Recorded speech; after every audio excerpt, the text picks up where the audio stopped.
2024 a commencé vendredi dernier, la première journée de phase de groupe s'est terminée hier et on va la débriefer ensemble. On va également en profiter pour parler de la deuxième journée et de pronostiquer les matchs de cette deuxième journée de phase de groupe. Salut tout le monde, c'est Mathieu, très heureux de vous retrouver aujourd'hui pour une nouvelle vidéo. Ça fait un petit moment qu'on s'était pas retrouvé et on se retrouve bien sûr pour parler de l'Euro et pour analyser tous les matchs de cette première journée de l'Euro, pour essayer un petit peu de les débriefer, et en deuxième partie de vidéo pour parler des matchs qui auront lieu donc pour la deuxième journée et d'essayer de les pronostiquer. On va donc commencer par débriefer ces matchs de cette première journée qui ont commencé donc vendredi par le match d'ouverture opposant l'Allemagne à l'Écosse, et ça a été une boucherie, on va pas se mentir. Énorme prestation des Allemands, 5-1 qui ont tout simplement roulé sur l'Écosse. Alors l'Écosse, bien évidemment, ça reste sur le papier, avec l'effectif, avec les derniers résultats, l'un des petits poussés quand même de la compétition. De leur histoire, je crois qu'ils n'ont jamais sorti de leur phase de groupe. Donc sur le papier, bien évidemment, c'est une équipe qui, voilà, n'est pas faite pour gagner contre ce genre de formation là, mais l'Allemagne a très rapidement réglé l'affaire avec cette victoire 5-1. Le carton rouge, bien évidemment, avant la mi-temps a réglé vraiment les affaires allemandes, mais ça a été rapide. Ça a été rapide pour les Allemands. Dès la 19e minute de jeu, ça menait déjà 2-0 avec leur armada offensif exceptionnel. Musiala, Gundogan, Wirtz et Kai Havertz qui a fait un super match. Et sur le banc, tu peux te permettre de faire entrer du Leroy Sané, Thomas Müller, Niklas Füllkrug qui a également marqué un superbe but, Emre Can au milieu de terrain. Enfin, l'Allemagne a vraiment une superbe équipe, et ils ont roulé sur l'Écosse, qui n'ont pas non plus une équipe si catastrophique que ça. Ils ont des bons petits joueurs, hein. McGinn, le joueur d'Aston Villa, qui a fait une super saison en Première Ligue. Scott McTominay, bien sûr, l'un des joueurs les plus connus de cette équipe, avec Andrew Robertson, Kyrian Tierney également, le joueur d'Arsenal, si je dis pas de bêtises, il joue encore à Arsenal. Je sais plus s'il y a encore, en tout cas il y était, ça c'est sûr. Donc ils n'ont pas non plus une équipe catastrophique, mais en face, voilà, l'Allemagne leur a laissé aucune chance. Au niveau des stats, c'est pareil, hein, l'Écosse n'a pas existé, hein. 20 tirs à 1, 0 tir cadré. Le but vient d'un contre son camp de Rudiger. 73% de possession, seulement 251 passes. Ils ont une précision de passe assez négative, hein. 75%, c'est pas énorme. Donc voilà, ils ont presque pas vu le ballon et ils se sont fait marcher dessus du début jusqu'à la fin. Et quand on regarde un petit peu les notes, on voit côté allemand, bien évidemment, que ça a été parfait. Et côté écossais, il n'y en a pas un qui a plus de 6,7, hein. La meilleure note, c'est Gunn avec 6,7. Ouais, McTominay aussi 6,9. Mais sinon, on a une équipe écossaise qui a vraiment pas fait un bon match, même dans les individualités, hein. Le milieu de terrain qui, sur le papier, est quand même intéressant avec du McGinn, du McTominay, du Christie. Bah, il n'était pas présent, il a vraiment pas réussi à apporter quelque chose, que ce soit techniquement ou physiquement, face à cette équipe allemande qui a été exceptionnelle, avec un Toni Kroos absolument incroyable. 101 passes sur 102 réussies, 99% de passes réussies, 4 occasions créées. Ouais, il a été fou, hein. Il a joué 80 minutes, il a été tout simplement phénoménal. Un très bon Kai Havertz qui sort en étant l'homme du match. Musiala, Florian Wirtz qui marque le premier but de cet Euro. Ça a été très très bon, ça a été vraiment très très bon côté allemand. Donc va falloir bien sûr suivre attentivement cette équipe allemande qui joue aujourd'hui contre la Hongrie, parce qu'ils ont fait un super match d'ouverture. C'était que l'Écosse, on va dire, mais il fallait leur en mettre 5 quand même en face, et ils ont vraiment maîtrisé la rencontre du début jusqu'à la fin. On passe à la deuxième rencontre de cette première journée, c'était Hongrie-Suisse. Un match assez compliqué à pronostiquer, moi je trouvais, sur le papier, parce qu'on avait une équipe hongroise qui était bien en ce moment, qui a de bons joueurs, de bonnes individualités. Une équipe suisse, au contraire, qui elle, par contre, n'avait pas fait une bonne qualif, hein, qui était, je crois, arrivée deuxième de son groupe avec la Roumanie qui était passée devant. C'était un peu compliqué pour les Suisses, et ils n'ont pas déçu sur leur entrée avec une super victoire 3-1. Une première mi-temps presque parfaite des Suisses. Ils ont eu peur, bien évidemment, avec cette réduction de l'écart de Varga à la 66e, mais ils ont été chercher officiellement la victoire à la 93e avec Brelem Bolo. Vraiment, j'ai été agréablement surpris par la Suisse, et dont par sa première mi-temps. Ils ont vraiment été bons, ils ont plutôt été offensifs aussi avec 15 tirs, 7 cadrés. Au niveau de la possession, c'était assez équilibré. C'était un match assez intéressant à regarder avec une très très bonne équipe suisse qui joue ce soir contre l'Écosse et qui pourrait presque officiellement aller chercher sa qualif dès ce soir. Et ils ont vraiment pas déçu face à cette équipe hongroise qu'il fallait bouger hein, parce que la Hongrie c'est également une belle petite équipe hein, avec notamment Soboslai bien évidemment, Willy Orban Gulácsi, cette paire défensive très intéressante, Adam Lang en défense centrale, Salai également le joueur de Bundesliga si je dis pas de bêtises. Donc non, fallait bouger cette équipe hongroise et ils l'ont fait les Suisses. Vraiment super prestation de la part de l'équipe de Brel Mbolo. On continue avec ce qui était sur le papier le plus beau match, la plus belle affiche de cette première journée, le plus gros choc, Espagne-Croatie, victoire espagnole 3-0. Qui aurait pu parier sur une victoire 3-0 de l'Espagne, même avant la mi-temps? Ils menaient déjà 3-0 les Espagnols, ils ont été énormes, ils ont été vraiment énormissimes les Espagnols, même si la Croatie s'est créé des occasions, hein, 16 tirs, 5 cadrés, ils ont eu la possession, ils ont fait plus de passes, mais l'Espagne a été chirurgicale offensivement avec, on va le voir au niveau des notes, un Lamine Yamal qui a été vraiment sensationnel. Il fait une passe décisive pour le but d'Annie Carvajal, incroyable, millimétré, 8 pour Lamine Yamal. On peut voir ses stats, hein. Voilà une passe décisive. Il a fait 3 tirs, 83% de ses passes ont été réussis, 50% de précision dans ses tirs, 3 dribbles réussis sur 4, 2 centres réussis sur 3, enfin ça a été très très bon pour Lamine Yamal. Fabien Ruiz également qui a mis un but et qui a fait un super match au milieu de terrain, un peu la plaque tournante de cette formation. Espagnol, Rodri lui qui a été un petit peu moins bon, mais voilà, ça reste Rodri, ça reste un match plutôt bon de sa part quand même. Une défense également costaud, enfin ça a été très fort face à une équipe croate qui personnellement m'a déçu hein. Très sincèrement le milieu de terrain croate qui est normalement quand même peut-être sur le papier l'un des meilleurs de la compète, Modric, Brozovic, Kovacic, n'a pas été à la hauteur du côté de cette rencontre là. Vraiment la Croatie m'a énormément déçu sur ce match et l'Espagne a été largement au-dessus. Grosse rencontre des Espagnols qui joueront le choc de cet Euro demain contre l'Italie. Et ça bien évidemment c'est à rater en aucun cas. L'Italie donc qui a joué, qui s'est fait peur parce que dès la première minute, même dès la 22e seconde, ils sont déjà encaissé un but avec le but de Bajrami côté albanais. Mais ils ont su très très rapidement répondre et à passer devant dès la 16e minute de jeu. L'Italie s'est fait peur mais l'Albanie ça a été compliqué à regarder hein. Quel match catastrophique des Albanais. Ils ont très rapidement ouvert la marque et derrière ils ont rien fait hein. 31% de possession, un petit tir cadré, c'est le but. Ils ont pas été à l'auteur les Albanais. C'est vrai que sur le début de match on aurait pu se dire qu'ils auraient pu gêner l'Italie. Mais derrière une fois que l'Italie a mis ce deuxième but, ils étaient largement au-dessus hein, les Italiens. 17 tirs, 5 tirs cadrés, 70% de possession, presque 810 passes. Enfin ça a été très très bon pour l'Italie. Avec un milieu de terrain aussi qui a bien fonctionné. Frasetti, Jorginho et Nicolo Barella qui a mis un très joli but. Devant Federico Chiesa a fait également un bon match.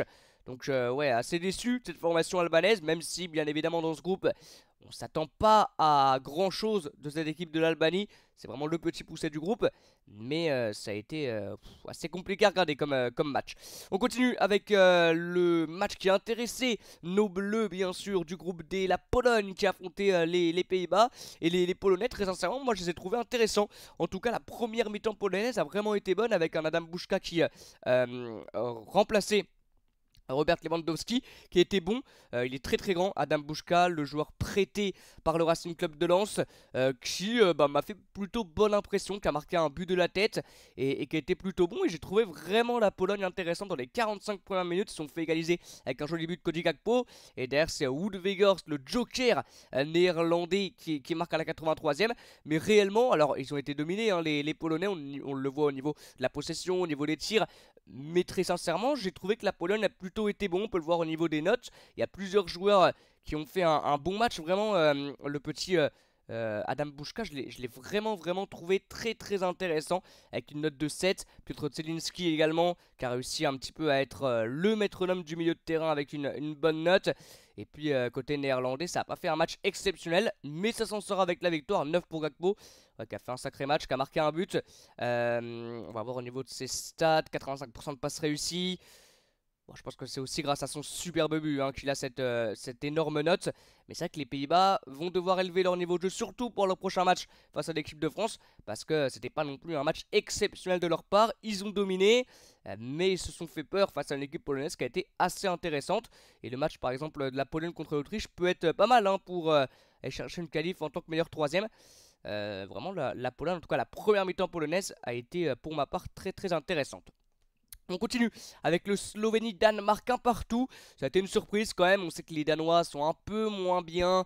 On sait qu'ils vont avoir du mal de réitérer ce qu'ils avaient fait lors du dernier Euro, une Coupe du Monde ratée. Là, ils font leur entrée en lice contre la Slovénie qui normalement devait battre. Et ça fait un partout. But de Christian Eriksen, égalisation de Jansa. Pareil, ils ont dominé, ils ont eu le ballon. Mais bon, très sincèrement, le Danemark n'a pas fait non plus un match de folie. Côté compo, c'est vrai que la Slovénie, alors ils ont un très très bon attaquant, l'un des joueurs vraiment à suivre, je pense, de cet Euro, Benjamin Sesko, qui a failli par 2 fois, je crois, mettre des buts absolument exceptionnels. Jan Oblak aussi également, qui est ton meilleur joueur. Quand ton meilleur joueur c'est le gardien, voilà, faut se poser des questions. Mais non, ils ont vraiment fait un match solide, surtout les Slovènes, avec un bloc bas, bien sûr, parce qu'ils savaient qu'ils n'étaient pas favoris loin de là face à cette belle équipe danoise qui a changé un petit peu hein, par rapport à l'Euro 2020, si je dis pas de bêtises. Et très sincèrement, je pense pas qu'ils vont réitérer leur performance, surtout après ce match. Au niveau de ce qu'on a vu, ça n'a pas été exceptionnel côté danois, mais ils s'en sortent quand même avec le point du match nul, avec un but de Christian Eriksen. C'est la belle histoire, bien évidemment, de ce début d'Euro. On continue avec l'un des pires matchs peut-être de la première journée, Serbie-Angleterre. Ça a été très compliqué à regarder, 5 tirs à 6 seulement, 3 petits tirs cadrés pour les Anglais, possession assez stérile, 54% de possession. Bon, l'Angleterre gagne grâce à un but de Jude Bellingham qui a été exceptionnel, hein, vraiment incroyable match du joueur madrilène, mais ça a été catastrophique hein. Si la Serbie revenait dans le match, ça n'aurait pas été démérité. L'Angleterre n'a pas joué, vraiment, Gareth Southgate, je sais pas ce qu'il veut mettre en place avec cette équipe anglaise, mais ça n'a pas fonctionné. Quand on voit la compo, bon, c'est pas non plus catastrophique. Bon, tu mets Trent Alexander-Arnold au milieu de terrain, ça permet de faire jouer Walker, Trippier sur les côtés. Marc Guéhi qui était titulaire, c'est une petite surprise, je crois, mais sinon, voilà, il n'y a pas non plus énormément de surprises. Les surprises, c'est surtout du fait qu'il n'ait pas pris Grealish, Madison, Rashford, etc. Mais l'Angleterre a énormément déçu. C'est peut-être, avec la Belgique qui a perdu, les grosses nations qui ont le plus déçu dans cette première journée, hein. Vraiment, ils ont énormément déçu l'Angleterre avec cette victoire, certes, mais un match d'une qualité, d'une piètre qualité. On peut regarder au niveau des notes. Très sincèrement, à part Jude Bellingham, ou sinon je ne sais pas qui peut avoir une très très bonne note sur cette rencontre-là. Côté anglais, une très bonne note, ça commence à 7-7, 7-8. Ouais, Declan Rice au milieu de terrain, 7,9. Jude Bellingham, bien évidemment, qui a fait un énorme match. Et sinon, le reste, c'est dans la moyenne, mais c'est pas exceptionnel. Bukayo Saka, j'ai trouvé quand même bon, moi. Je trouve assez remuant sur son côté droit. C'est bizarre qu'il ait que 6,9. J'ai trouvé plutôt intéressant. Harry Kane, qui je crois a touché que 2 ballons en première mi-temps, là où Jude Bellingham en a touché 55. Donc ça c'est des choses aussi à revoir entre guillemets du côté de Gareth Southgate. Et bon, la Serbie n'a pas non plus fait un match de folie non plus. Le match dans sa globalité était vraiment très ennuyant. Mais en tout cas, ils ont su se créer des opportunités, ils ont su aller vers l'avant. Et par exemple contre la Slovénie ou même contre le Danemark, ils peuvent leur poser des soucis. Et vraiment la Serbie se qualifier en 8ème, ça serait pas une surprise. Après voilà, il va falloir quand même augmenter un peu le niveau de jeu parce que en première mi-temps, ça allait. L'Angleterre a réussi plutôt à rentrer dans son match et à faire une rencontre assez agréable à regarder. Par contre, en deuxième, ça a été catastrophique. On continue avec l'énorme surprise de cet Euro, la victoire 3-0 de la Roumanie face à l'Ukraine avec un but exceptionnel à la 29e minute de jeu de Nicolae Stanciu, le capitaine emblématique de cette formation roumaine de 31 ans. But de Marvin, 53e, Dragus à la 57e minute de jeu, 3-0 pour la Roumanie. Alors que l'Ukraine, on s'attendait bien évidemment à une équipe peut-être un peu surprise. On s'attendait que ce soit l'Ukraine l'équipe surprise de cet Euro, parce que quand on regarde l'équipe et les individualités, ils ont une sacrée team, hein, les Ukrainiens. Lunin bien sûr dans le but, qui a été fautif sur 2 des 3 buts. Zichenko bien évidemment. Mudryk qui a pas fait une saison énorme avec Chelsea, mais ça reste Mudryk, ça reste un joueur techniquement très fort. Soudakov qui a fait une saison incroyable en championnat, en club, et qui a un petit peu déçu sur ce match-là. Tsigankov également très très bon jeune joueur sur le côté droit, qui joue du côté de Girona avec Dovbyk, le meilleur buteur de la Liga, Dovbyk.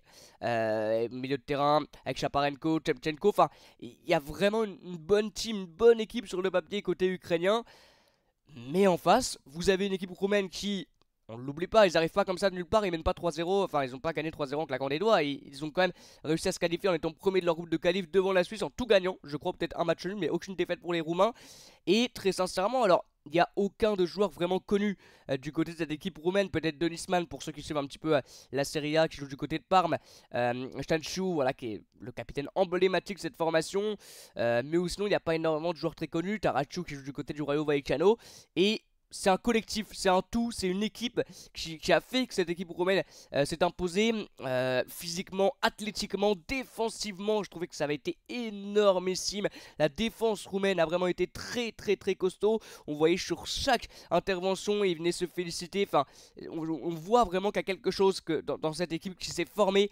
Et encore plus avec cette victoire 3-0. J'ai hâte de voir le match samedi soir face à la Belgique parce que je pense vraiment qu'ils peuvent gêner les Belges avec un Denisman qui a fait vraiment un super match. Stanciu au milieu de terrain, n'en parlons pas. Bon, on peut voir les notes bien évidemment. On peut voir les notes. Je pense qu'il y en a beaucoup qui auront 8,5 parce qu'ils ont fait un énorme match les Roumains dans la globalité. Denisman 8,5, Stanciu 8,1, Dragus 8, Marine 8,1, Ratchou aussi le petit latéral droit qui joue du côté du Rayo Vallecano a fait un bon match. Nita aussi a fait un bon match. Par contre, côté ukrainien, ça a énormément déçu, à part Mudryk et une bonne note, sur les autres c'est en dessous de 7. Lunin 3,3 pour Lunin. T'as Turbine aussi sur le banc, ce sera peut-être lui qui jouera le deuxième match au vu de la rencontre catastrophique du gardien madrilène. Et vraiment la Roumanie à suivre, bien sûr à suivre. Même avant l'Euro, c'était alors le petit poussé parce que c'est l'équipe, je crois, qui a la plus petite valeur marchande de cet Euro. Mais c'est une équipe collectivement qui est très très forte. Très très très très forte. Au niveau des stats aussi, on peut le voir, ils s'en sont créés des petites occasions. 9 tirs, 5 tirs cadrés, ils n'ont pas eu la possession, ils n'ont pas eu le ballon, ils ont beaucoup couru après. Mais collectivement, athlétiquement surtout, ils ont réussi en projection, en contre, à être très très très dangereux. Très dangereux. Vraiment, grosse équipe roumaine. On continue avec le Belgique-Slovaquie, la victoire slovaque 1-0, ça c'est la surprise bien sûr de cet Euro. Il y a eu 2 buts je crois refusés pour les Belges, un but de Romelu Lukaku et l'autre je sais plus, peut-être les deux de Romelu Lukaku. Victoire donc 1-0 des Slovaques. Et la Belgique, alors ils ont dominé bien évidemment les Belges, mais domination stérile de la Belgique. Très sincèrement un match compliqué à regarder, surtout quand tu es supporter belge. Après la Slovaquie a été là, bloc bas aussi, ils ont marqué leur but. Après on va pas dire qu'ils ont refusé le jeu, mais ouais, ils ont fait leur taf, ils ont fait leur match. Ils vont chercher les 3 points. Et la Belgique ça fait peur, très sincèrement, quand vous voyez quand même l'apport offensif, enfin le secteur offensif côté belge, vous dites, enfin tu dois au moins marquer un but face à la Slovaquie, je suis désolé. Leandro Trossard qui a pas fait un énorme match qui est sorti. Lukaku, pareil, il a marqué je crois 1 ou 2 buts, mais pas énorme. Kevin De Bruyne, Jérémy Doku qui est fautif sur le premier but, enfin sur le seul but du match slovaque. Et sur le banc, t'as les Loïs Openda, Bakayoko bien évidemment, Juraj Yilmaz, bon c'est plus au milieu de terrain. Enfin, avec ce secteur offensif là, tu dois au moins marquer un but contre la Serbie, et enfin contre excusez-moi, je sais même plus contre qui ils ont joué, contre la Slovaquie. Mais tu dois être largement plus tranchant et meilleur, bien évidemment. On continue avec le match de l'équipe de France, 1-0 pour les Français. Un but contre son camp de Maximilian Vauber. On s'en sort bien, même si je pense que c'est une victoire méritée sur l'ensemble. On s'en sort bien. Il y a eu beaucoup de choses rassurantes du côté français, des choses moins rassurantes. La blessure d'Mbappé, bien évidemment. Le fait aussi de ne pas savoir finir les actions, parce qu'on en a eu des actions énormissimes. On n'a pas réussi à les mettre au fond. Quand on regarde la possession, on l'a pas eu. On n'a pas eu le ballon. Après, on sait, avec Deschamps, voilà, l'équipe de France n'était pas non plus l'équipe la plus belle à regarder jouer. On n'a pas eu beaucoup de tirs cadrés, 3 seulement. Mais on a eu des occasions énormissimes. Le 1 contre 1 d'Mbappé, par exemple. Il rate pas souvent normalement. Après bon, en face ça a été un peu un match de boucher, 18 fautes, seulement 5 petits cartons jaunes pour les Autrichiens. Ouais bon, voilà, on va pas retenir non plus ce match, on va pas s'appuyer sur ce match pour la suite de la compétition parce qu'il n'était pas énormissime. Côté notes par contre, on peut parler individuellement de quelques joueurs, bien évidemment. Côté français, on peut déjà parler de l'énormissime N'Golo Kanté qui a été homme du match avec 7,9. Il aurait pu mériter plus, il était partout N'Golo Kanté. Rabiot aussi qui a fait 70 minutes très très très très bonnes, de très haut niveau. Adrien Rabiot. Thuram, bon, un peu moins bon. Dans le repli défensif, ça a été intéressant. Théo Hernandez, Saliba, Upamecano et Koundé ont été très très forts. La ligne de 4 défensif a été très bonne. Un mec maintenant très rassurant aussi. C'est offensivement que ça n'a pas été foufou sur cette rencontre-là, face à les Autrichiens qui ont perdu, je crois, un seul match de leurs 16 derniers et qui n'ont pas été plus dangereux que ça. Après, ça a été compliqué quand même, hein, vraiment, ça a été compliqué. Mais pour moi, il y a certains qui disent que le nul aurait été mérité, peut-être, mais la victoire française n'est pas volée.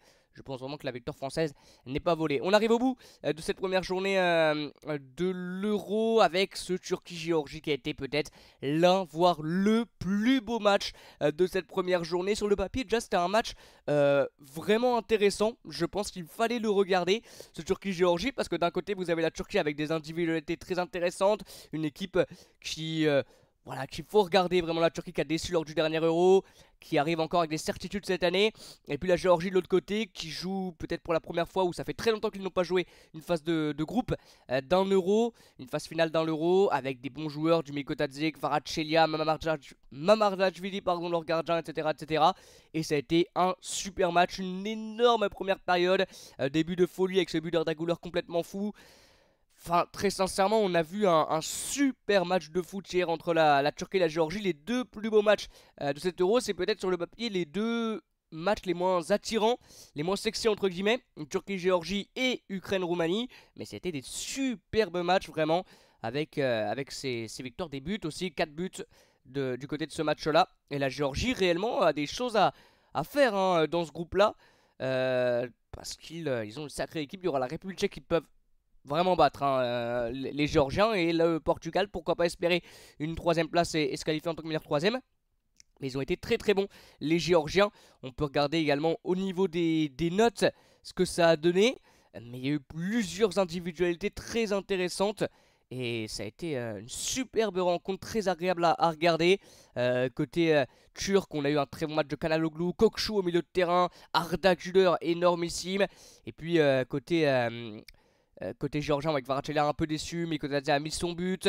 On a, alors ça va être compliqué de dire son nom sans l'écorcher, excusez-moi, Kochoradjvili, que je connais pas très sincèrement, je vais pas vous mentir. Georgi qui joue du côté de Levante, voilà, 8,4. Donc a fait un super match bien évidemment au milieu de terrain.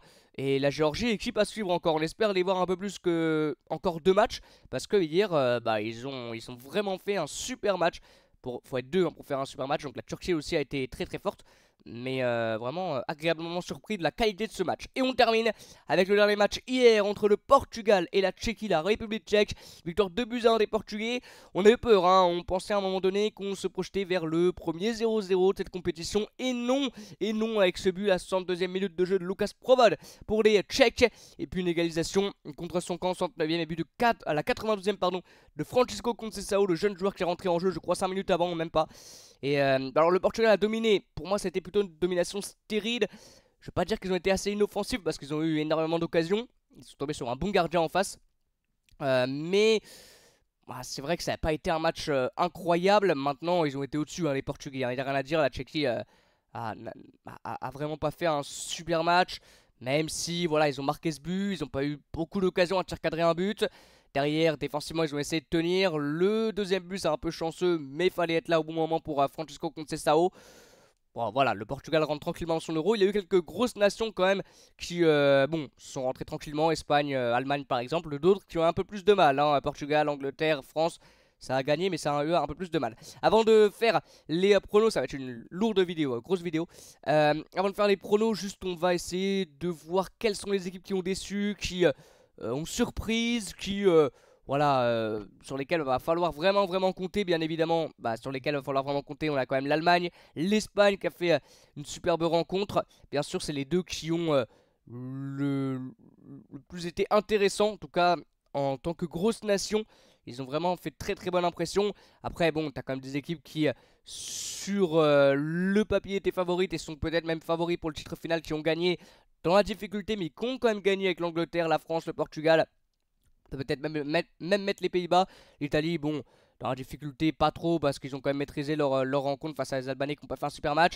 Les équipes qui ont déçu, la Hongrie m'a déçu, même s'il y a eu, je crois, 30 minutes dans le match où ils ont été intéressants. Mais Moi, je m'attendais vraiment à un meilleur match de leur part. Après, la Suisse a vraiment été très très forte. L'Albanie, très très décevant l'Albanie. La Belgique, bien évidemment. L'Angleterre, même s'ils ont gagné, ils m'ont déçu. Et puis, ouais, et puis c'est tout. Et puis c'est tout. On va dire que c'est tout. Et les équipes surprises pour le moment, bien évidemment, la Roumanie. J'ai même envie de mettre la Géorgie, même s'ils ont perdu, parce que ça a été surprenant de voir leur niveau de jeu. Bien sûr, la Slovaquie qui gagne 1-0 contre le Portugal. Ce nul aussi, c'est une surprise entre la Slovénie et le Danemark. Enfin, voilà, il y a eu quand même une première journée très intéressante. On va pas se plaindre, ça a été une première journée de l'Euro, une ouverture de l'Euro très très très très bonne. Et on finit cette vidéo avec le prono des rencontres. Ça va être une vidéo très très longue, je suis désolé. Le prono des rencontres de cette deuxième journée, on commence avec Croatie-Albanie. C'est aujourd'hui à 15 h. Assez compliqué quand même à pronostiquer cette rencontre-là. L'Albanie n'a pas le choix de gagner, la Croatie aussi, parce que les deux ont perdu. La Croatie est favori, vu le match de l'Albanie. Bon, la Croatie n'a pas fait un énorme match non plus contre l'Espagne, mais bon, ils vont devoir vraiment se rattraper. Et je pense qu'ils vont élever leur niveau de jeu, ils n'ont pas le choix, donc je vois une victoire croate. Allez, 2-0. Je vois une victoire croate, 2-0. Allemagne-Hongrie, ensuite c'est à 18 h, le deuxième match du pays hôte. L'Allemagne qui rencontre la Hongrie. Pareil, la Hongrie n'a pas le droit de perdre s'ils veulent encore croire à une qualification pour la suite de la compétition. Il va falloir aussi faire un meilleur match que contre la Suisse. Je pense que ça va être plus compliqué pour les Allemands que contre l'Écosse. Mais je vois quand même une victoire, allez, 1-0 de l'Allemagne. Un petit peu plus en difficulté, mais une maîtrise quand même globale de leur sujet. Écosse-Suisse, c'est le match de ce soir. Ça fait pas rêver sur le papier, mais c'est un match assez intéressant. On va voir si la Suisse arrive à faire le même match intéressant, très très bon qu'ils ont fait que contre la Hongrie. Surtout la première mi-temps, vraiment, vraiment, vraiment réussi. Et l'Écosse, bon, bah là, l'Écosse, va falloir... ouais, sortir un gros match, même si j'y crois pas, hein, malheureusement pour les Écossais, vu la rencontre catastrophique qu'ils nous ont pondu contre l'Allemagne. Elle joue une victoire 2-0 des Suisses. Slovénie-Serbie. La Slovénie qui... alors, la Slovénie, c'est l'équipe qui a fait le nul contre le Danemark. La Serbie a perdu contre l'Angleterre, mais aurait pu chercher le nul. Ça va être un match assez disputé. Ouais, allez, on va également mettre un match nul. On va mettre un match nul, un partout, entre la Slovénie et la Serbie. Danemark-Angleterre, ça va être intéressant, ce Danemark-Angleterre. Hein. Si l'Angleterre fait le même match qu'ils ont fait contre la Serbie, s'ils font surtout la même deuxième mi-temps, ils peuvent se faire surprendre contre le Danemark, qui n'a pas été si catastrophique, mais qui n'a pas fait non plus un énorme match contre la Slovénie et qui doit absolument gagner. Pareil, je vois également un match nul. Je vois également un match nul, un partout, entre le Danemark et l'Angleterre. Espagne-Italie, il est là, l'énorme premier choc de cet Euro. Espagne-Italie, c'était la demi-finale. C'est Djibal Betis, c'était la demi-finale du dernier Euro. Ils ont tous les deux gagné. L'Espagne a quand même fait une énorme prestation contre la Croatie. L'Italie a quand même maîtrisé sa rencontre contre l'Albanie. Ça va être un super match, mais je vois une victoire espagnole 2-1. On continue avec Slovaquie-Ukraine. Slovaquie-Ukraine, la Slovaquie qui a fait la surprise contre la Belgique. L'Ukraine qui s'est fait vraiment démolir contre la Roumanie.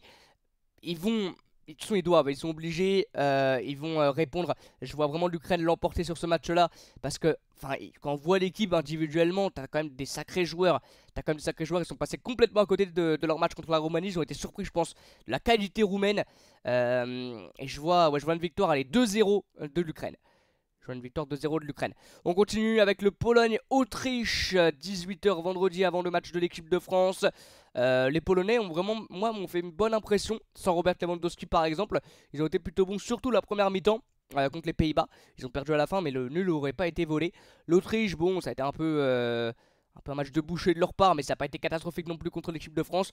Je vois un match assez disputé, une victoire à la fin, une courte victoire, les 1-0 ou 2-1 de l'Autriche. On continue avec les 4 derniers matchs. Pays-Bas-France, ça va être intéressant. Sans Kylian Mbappé, Pays-Bas-France. Ça peut être un match également très disputé. Très très disputé, à voir quels vont être les choix de Deschamps à la place de Mbappé. Colomani, Thuram, Giroud, et tu remets Thuram, Dembélé sur les côtés. Peut-être Barcola, j'y crois pas trop, mais peut-être. On verra. Si on arrive à le gagner ce match-là, vraiment c'est fort. Hein. J'y crois pas trop. Je vais dire un match nul, un partout entre les Pays-Bas et l'équipe de France. Géorgie, République tchèque. La Tchéquie qui n'a pas été énorme contre le Portugal, mais qui a fait son match, le match qu'il voulait faire, je pense, même s'il y a ce but, malheureusement à la 92e. Ils ont un tir cadré, un but. Et la Géorgie en face qui a fait un énorme match contre la Turquie. La Géorgie va s'imposer. Je pense très sincèrement, ils sont pas favoris, mais la Géorgie, je pense, peut s'imposer face à cette équipe tchèque. Je vois une victoire, les 2-1 de la Géorgie. Turquie-Portugal, ça va être un super match aussi, hein, Turquie-Portugal, parce que la Turquie a quand même fait une énorme prestation contre la Géorgie, parce qu'il faut être deux pour faire un énorme match et pour gagner un énorme match aussi. La Turquie a vraiment été énorme. Les Portugais, on va dire, sont passés à côté, mais sont tombés face à un bloc bas. Je pense que ça va être un peu plus ouvert pour la Turquie. Par exemple, quand tu vois leur secteur offensif aussi au Portugais, bon, c'est assez impressionnant. Et je vois, allez, quand même une victoire portugaise dans un sacré match aussi 2-1. Allez, victoire 2-1 du Portugal. Mais la Turquie, il va falloir compter sur eux, hein, parce qu'ils ont fait un super match hier. Et on continue avec le Belgique-Roumanie. C'est un match qui m'attire beaucoup, hein. C'est samedi soir à 21 h. Réellement, la Roumanie peut le faire, hein. Même si bon, les Belges n'ont pas le droit à l'erreur, j'y crois pas trop.